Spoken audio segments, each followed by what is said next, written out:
Hello and welcome to Central Florida Salute YouTube. I am at VFW Post 8083 in Bellevue, Florida, and I have the honor of a past commander, and you wear many hats, right, Shep? Yes, sir. This is Williams Shepheard. And tell me a little bit about your post. The post started as 60 plus years ago. Very friendly post here.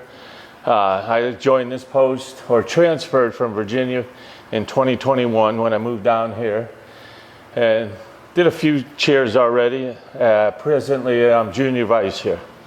Also, I'm the director of the VFW Riders. We just started here about 5 months ago, District 22. So, and how many members you have here? About 414 right now, members at the post. So you want to tell our audience if they want to become a member, what are the requirements? And you have a web page? Yes, the post has a web page out on Facebook, and also a web page, VFW 8083. To become a member of the VFW, you had to serve overseas in a combat area. You can come to the post. We give you an application, fill out the application here, or take it with you and come back. We have a meeting once a month here to vote people in. Or you can go online. They have the applications online, and you can do it that way. Okay, so we're in Bellevue, Florida, and your hours of operation. When are we open? 12 to 8, I believe. 12 to 8 every day. 12 to 8. Thursdays here, starting in September, we'll have a Thursday night dinner, plus our Queen of Hearts here. Yep. And you support a lot of veterans groups and charities. Yes, sir. We have the junior ROTC come in here and help us out. Also, coming up in September, we'll be doing a Buddy Poppy and a membership drive here in Bellevue. Thank you for coming to our VFW 8083. Welcome to Bellevue and Central Florida.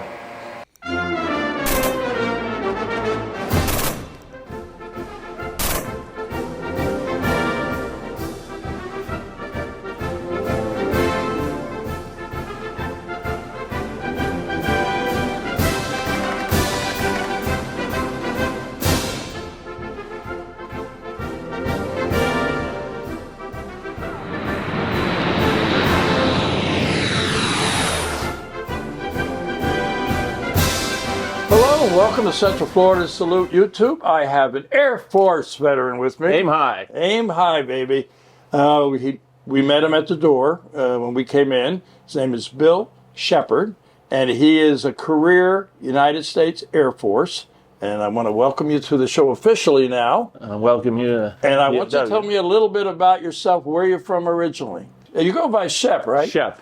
All right, Shep, tell me a little bit about why you joined the Air Force. I followed my father's footsteps. He stayed in the Air Force for 4 years during the Korean War. He was a weapons kind of guy. So when I joined the Air Force, they put me in the weapons career field, and I got to be a weapons loader for my 20 years in the service. Yeah, you and I were chatting before, because when I was in, it was MMS, but you say now it's not MMS. Well, when I joined, it was TAC. SAC when you came in, probably. Yeah. And they had MMS as squadron. Was they intact too? Yeah. Okay. It was broke down into 3 sections as far as I remember. Mm-hmm. And then sometime in the early 90s, I believe, they went to Air Combat Command. So they took TAC, SAC, put them all together, and made one big command. Stationed at their headquarters is Langley Air Force Base. Okay, so you went to basic at Lackland. Lackland Air Force Base. And then where did you go to tech school? I went to tech school in Denver, Colorado. In Denver? Yes, sir. 462 weapons career fields, went to Denver. In the middle of winter. Well, I figured I was there in January, so it was wintertime. Yeah. So you were in a classroom back then, right? Yep. So it wasn't too bad. Well, I lived off base. My wife, at the time, she flew out there, and we lived off base together. And we had our first son at Fitzgerald Army Hospital out there. So my son was born in Denver, Connecticut. Denver, Colorado. Denver, Colorado. Yeah. We should mention the fact that we're both from Connecticut. Connecticut, yeah, an Air Force. Yeah, boy, that's true. But so you got through tech school. Where'd you go? I went to George Air Force Base in Victorville, California. When I lived in Connecticut, as far as I got out of Connecticut, maybe Vermont, New Hampshire. Yeah. So I joined actually to see the world. My wife was supposed to be joining with me. She was pregnant at the time when we went to see the recruiter, so she couldn't join. So she followed me everywhere I went. So we went to George Air Force Base. Never been to California in my life. Never been to a desert in my life.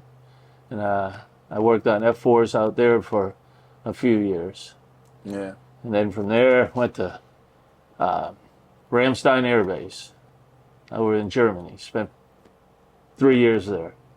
Oh, that'd be nice. It was nice. I loved to travel and traveled all over Germany. I love to go TDY, so I was always volunteering to go on the TDYs, which is temporary duty to another base, as you probably know. Yeah, TDY. I did some TDYs there. Yeah. But always fun. yeah, and it's only like a short period of time, usually like 3 or 4 months. Well, mine either 2 weeks or 2 a month, Yeah. until I went overseas to Saudi Arabia. So yeah, let's go. You went overseas, you said. So how long were you in before you went overseas? Probably about a year and a half. I went right in 77, right after my son was born. We went to George. We spent a year and a half there. Went to Germany for 3 years. And then my orders came down. I went to Myrtle Beach Air Force Base, South Carolina. Worked on A-10s there. I see why your friend here, the Army guy, was giving you a hard time. Yeah. Yeah, go to all these Myrtle golfing Beach, places. Yeah. Except for But then again, you said you wound up overseas. yeah, I love to go to overseas. So after Myrtle Beach, I spent maybe 5 years in Myrtle Beach. I put in to go overseas again. So they sent me to Misawa Air Base, northern Japan at the time. So that was nice. I've never been. So I've been to Germany now. Now I've been over there.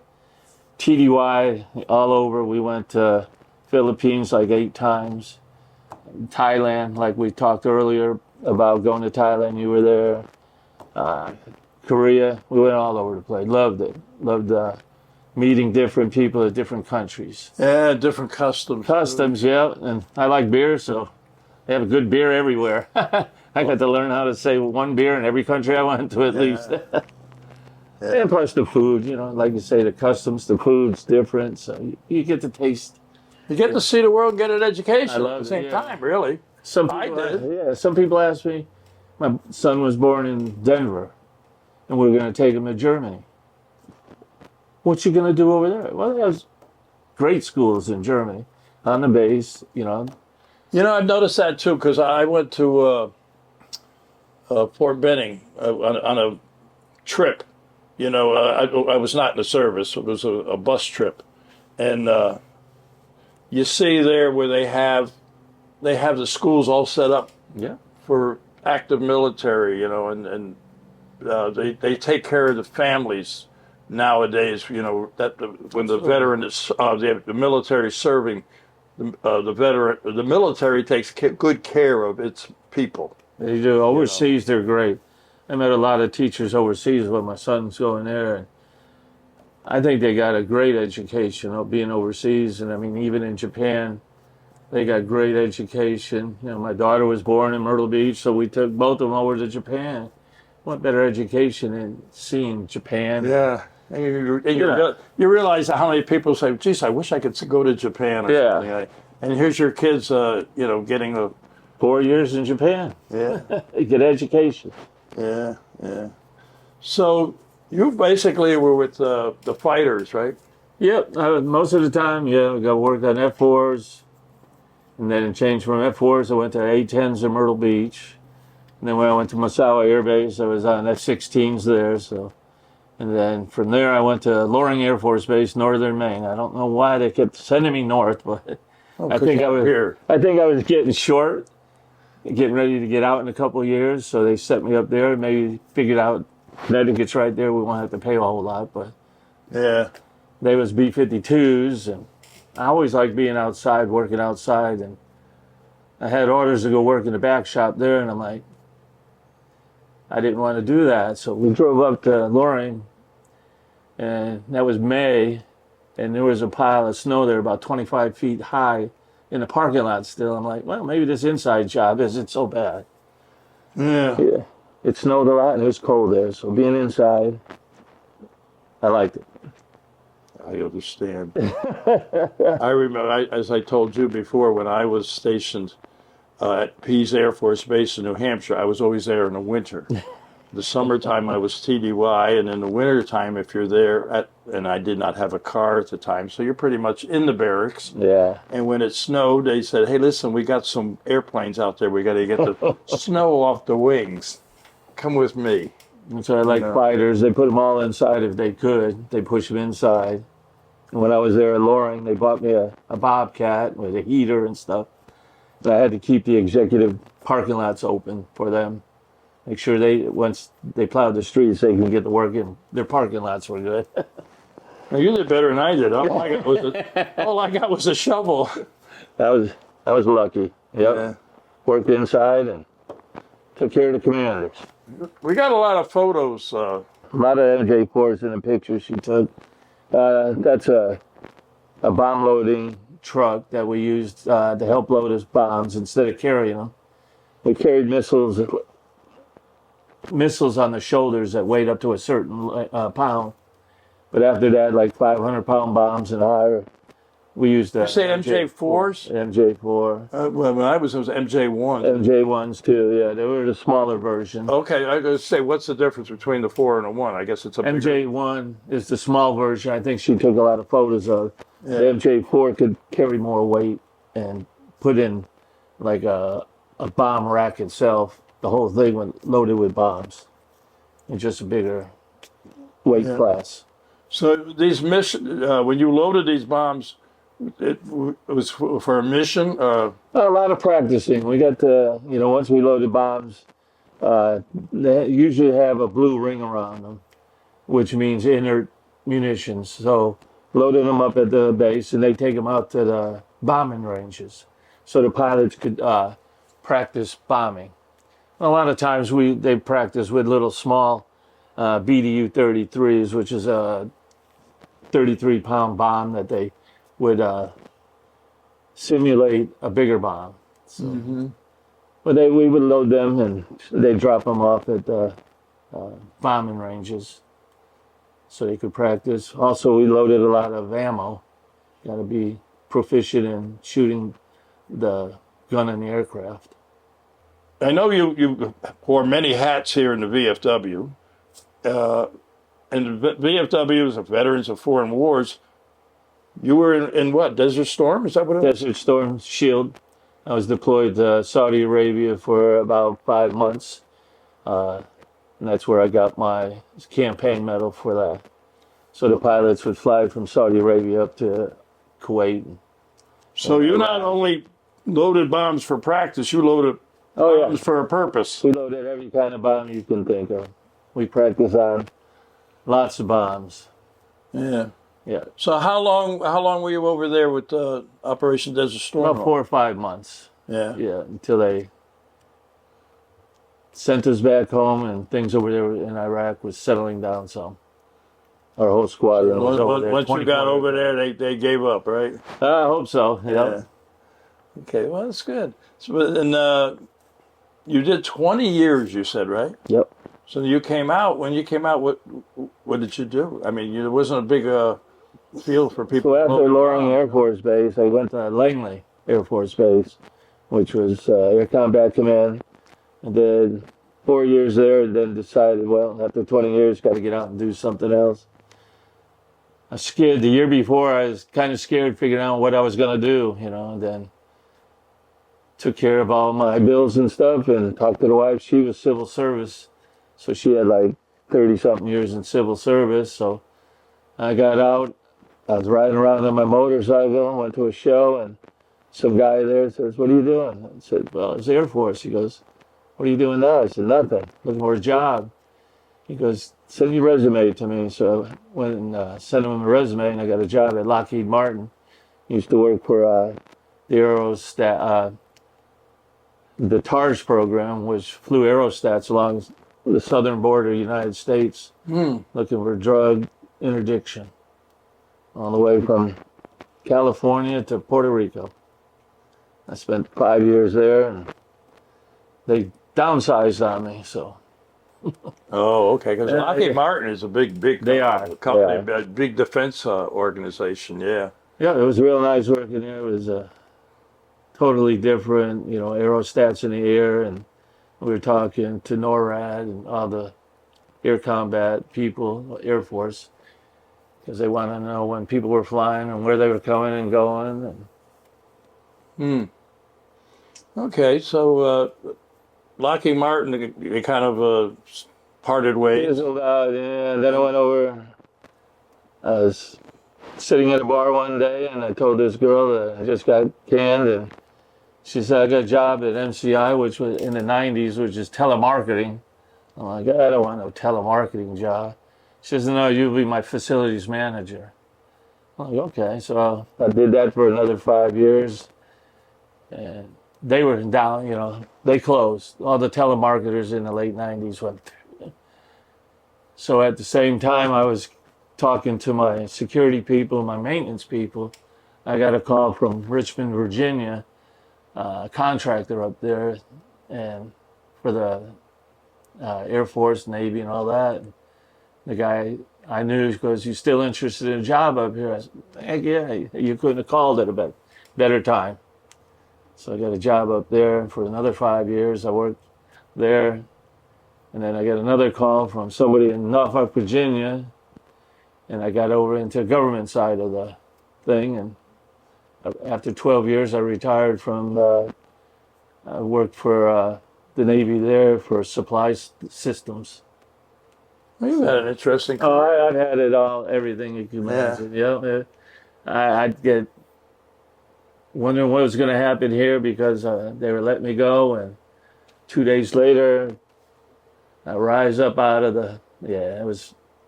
A lot of people that take care of you. Yeah, yeah. So, tell me about when you were in the Air Force. What was a highlight of your career? Was it being part of Desert Storm? And when you were over there, did you learn any of the customs or anything, or did you get around at all? Or Yeah, we got around a little bit downtown, not much because of our hours that we worked, and we did get to go to Bahrain like one weekend. Well, one day on a weekend because we were working like 6 days a week over there, 12-hour shifts. Yeah, I know how that went. Yeah.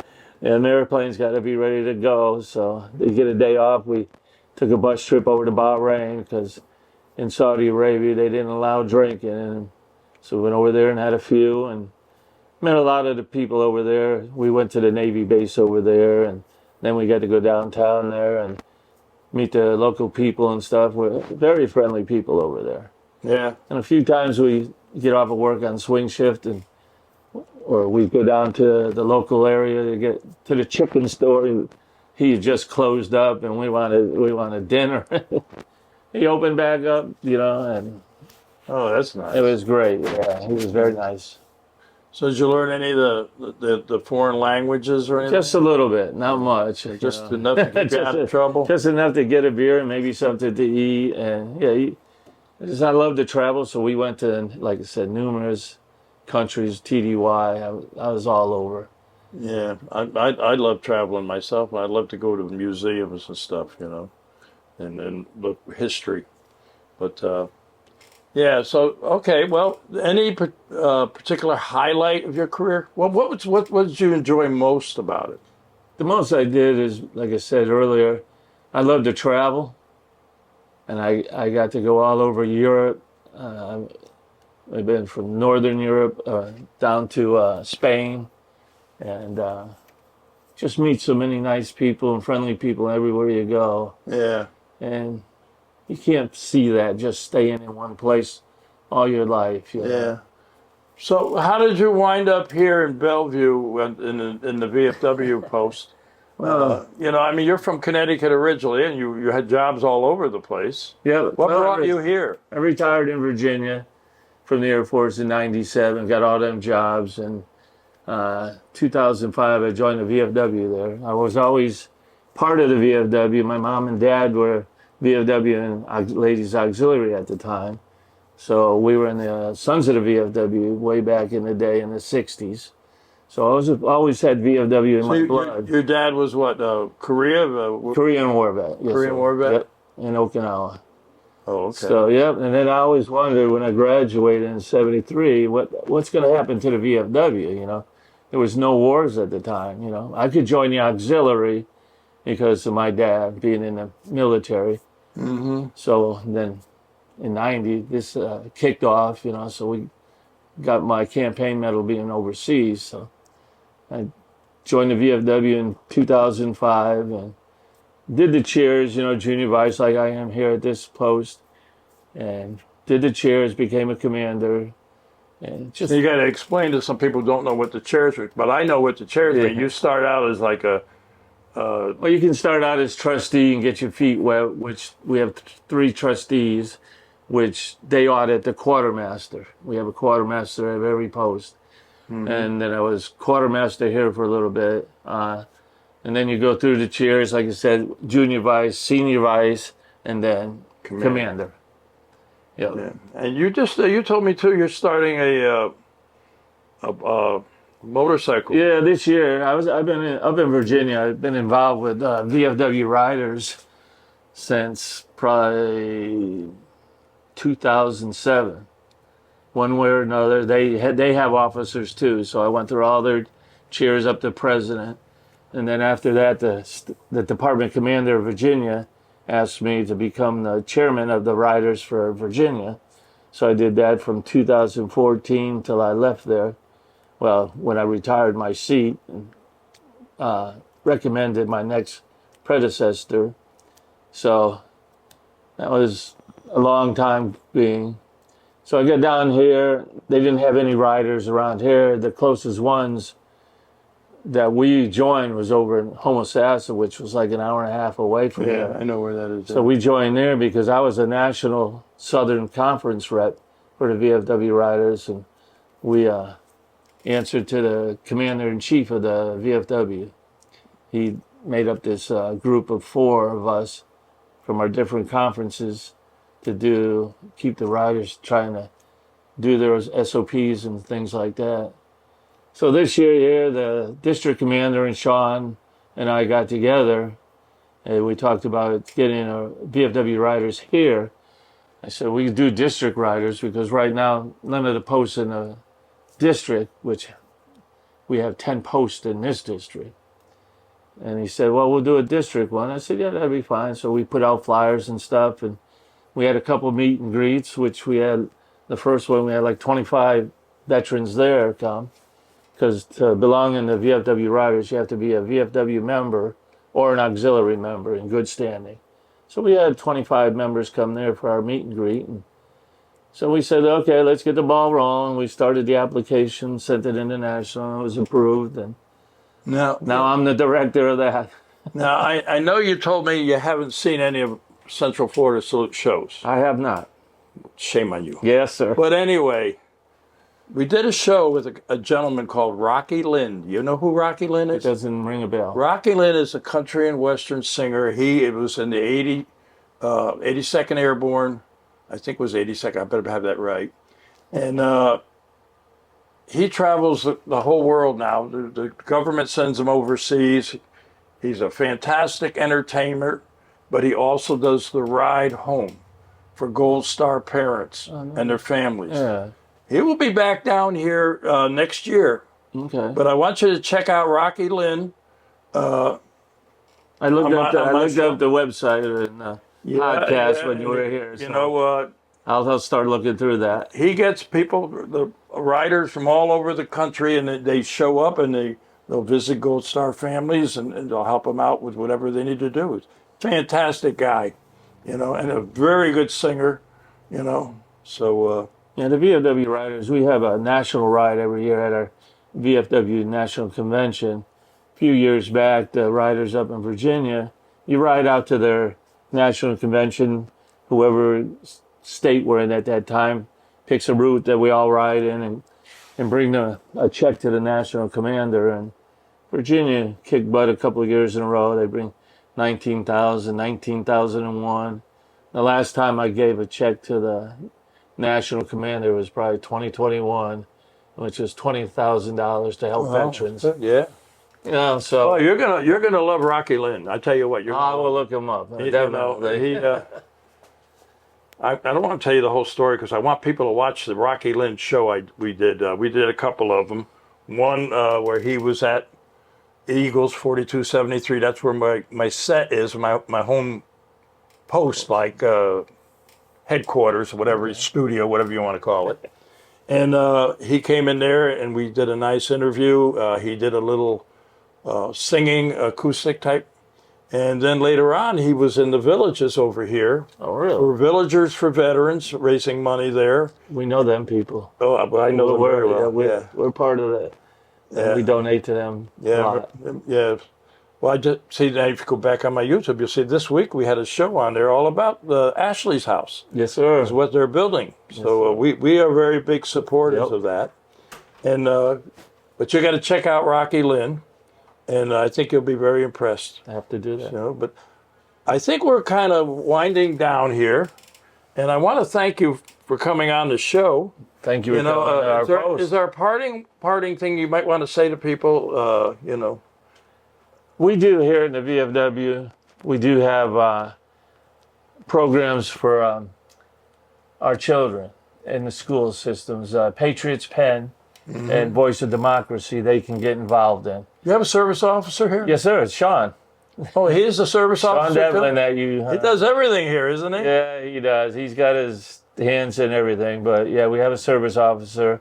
But we do have a chairman that takes care of that. And they go into the schools and let them know about the Patriots Pen. We have Voice of Democracy. They can write, and they have a theme that National gives out. And they earn money. They earn money here at the post level. They earn money at the district level. Then it goes up to our department level here in Ocala. And then if they win department level, it goes up to national. They can win up to $30,000. Wow. Plus we have a Teacher of the Year program here. We have police, EMT, firefighters, and police officer programs that we're getting them totally involved with here. So I want to let everybody know about that for sure, because it's due right now. We're out there hopefully knocking on doors. I know our quartermasters talk to our junior ROTC here, and they've come out here a couple times, so we want to get them more involved, get them to write these essays, yeah, and get involved in that where they can make money. Yeah. Well, I think we're about wrapping this up there, Shep. All right, thank you, sir. Appreciate you coming. Well, I appreciate the hospitality and welcoming me here and my partner. Welcome. But I think it's time to say goodbye. So this is how we do it. Thank you, sir. You're going to look at that camera right there, the one right there. To all our veterans out there, our active military and their families, we salute you for all you do.